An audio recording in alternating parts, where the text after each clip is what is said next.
áreas, assim, de convivência. Mas é algo que é bem frequente, tanto em casas como fora de casa, e é um dos maiores medos de nós LGBT no Brasil. De convivência, tanto na escola, quanto dentro de casa, quanto em locais normais, assim, que a gente vive e tal. E foram várias situações. Já presenciou esse ato na sua família? Como reagiu? É bem complicado isso, porque se for parar pra pensar, a maioria das vezes foi na minha família. Na verdade, eu ainda presencio de certa forma. Foi dentro de casa ou em reuniões assim de família, e é bem chato isso. Alguns parentes meus ficam com aquele negócio de tipo assim, não tem problema você ser gay, mas não faça isso. Principalmente o meu pai, né, que apoia um presidente que é muito homofóbico e assim, é bem triste. Além disso, na minha família, há pessoas que são religiosas e elas têm muita intolerância mesmo, elas não conseguem se calar quando vê uma pessoa que participa do grupo LGBT. E é muito chato, assim, me sinto incomodada. Entendeu? E é algo que, querendo ou não, chateia bastante a gente, mas eu fui criado numa família onde você tem que respeitar os mais velhos a todo custo, então eu sempre tento ficar quieto ou puxar pessoas de lado pra falar assim, olha, não foi muito legal o que você falou, mas querendo ou não a gente fica chateado com certos comentários que a gente ouve.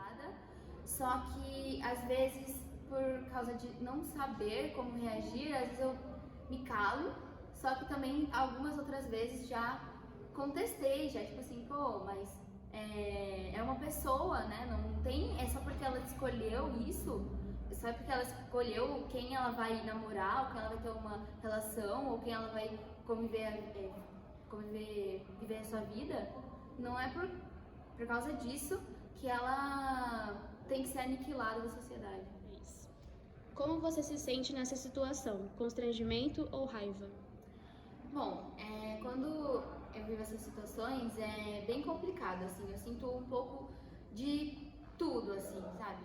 Depende muito da situação, né? Quando é algo que é visível, que é um ato direcionado pra você, eu às vezes fico com raiva, às vezes eu fico bem... a gente sente bastante, machuca. Mas na maioria das vezes eu fico com essa chateação pra mim e é isso, eu guardo. É muito chato ver isso acontecer e às vezes, por erro meu, às vezes eu me calo e naquele momento, mas deveria ter falado alguma coisa, deveria ter feito alguma coisa, porque vai contra os meus princípios. Então, eu sinto sim, me sinto constrangida por às vezes não fazer alguma coisa contra aquilo e sinto raiva assim da pessoa que faz aquilo, que não entende tudo aquilo. Você já fez algum tipo de piada homofóbica? Sabia que era errado? Nossa, essa é uma pergunta interessante. Confesso que já fiz, já. Não gosto de lembrar disso. Eu costumo fazer bastante piada homofóbica, mas porque geralmente eu tô num meio só de pessoas LGBTs e eu sei que não vai ser algo que as pessoas vão se ofender. Às vezes a gente tá ali num grupo e tal, falando, e a gente acaba soltando alguma coisa assim, que tá no nosso cotidiano, né, no nosso vocabulário e tal, Mas num grupo de pessoas maior, onde eu não conheço todas as pessoas, geralmente não são piadas que eu costumo fazer. Depois fica aquele negócio, nossa, não deveria ter feito aquilo, né, foi errado, posso ter atingido uma pessoa, ela não falou, né, mas posso ter atingido aquela pessoa de tal forma. E assim, vendo isso, né, eu agi conscientemente, né, mas que depois me arrependi, assim. Dê sua opinião sobre o movimento LGBTQIA+, e o preconceito. Cara, eu acho que essa pauta é uma pauta que devia ser mais valorizada, Porque muitas pessoas falam, ah, agora todo mundo está virando gay, todo mundo está virando lésbica.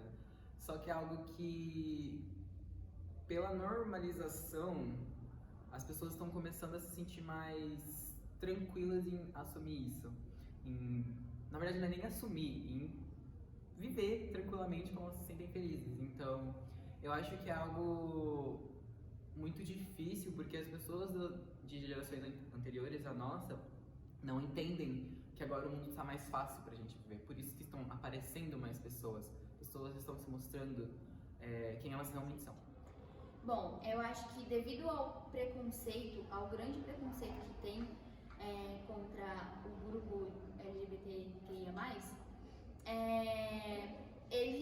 esse movimento, ele luta muito para que tenham direitos, né, tenham a liberdade, né, na nossa sociedade. E ainda assim a gente precisa de políticas, de leis e de regulamentações que nos ajudem a viver tranquilamente, sem o preconceito. E mesmo indo contra os meus princípios bíblicos, né, por causa da minha religião, eu vejo que esse movimento é muito preciso para que essas pessoas lutem, né, para os seus direitos, né, de andar na rua, de expressar, né,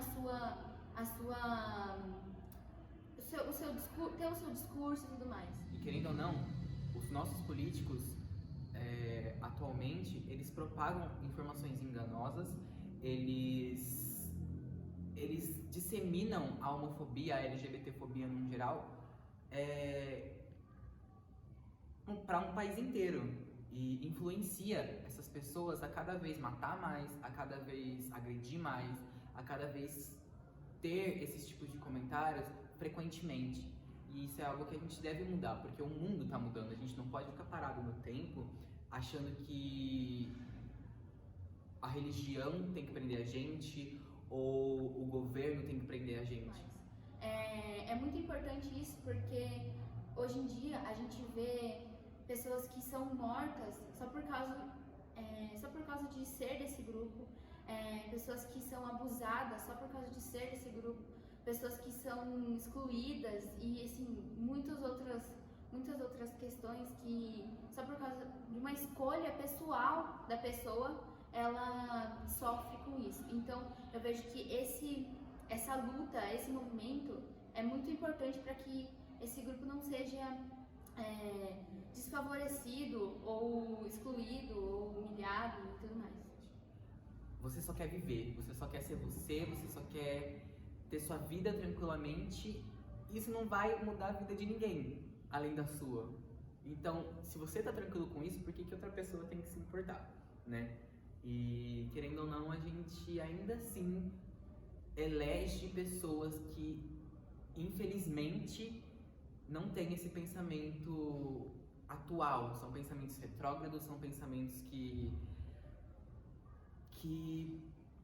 acabam influenciando nos eleitores, na população no geral, e acabam causando esses tipos de agressões e até mortes, né? O Brasil é o país que mais mata pessoas trans no mundo, pessoas LGBT no geral no mundo, né? Então isso é algo que a gente devia mudar, não só no Brasil como no mundo. A gente tem vários países que ainda criminalizam a ser homossexual, ser transexual. Eu pesquisando, eu vi que até a Coreia do Norte fala que não existem homens que gostam de outros homens e mulheres que gostam de outras mulheres. Então é algo que a gente devia mudar, não só no nosso país, mas no mundo no geral.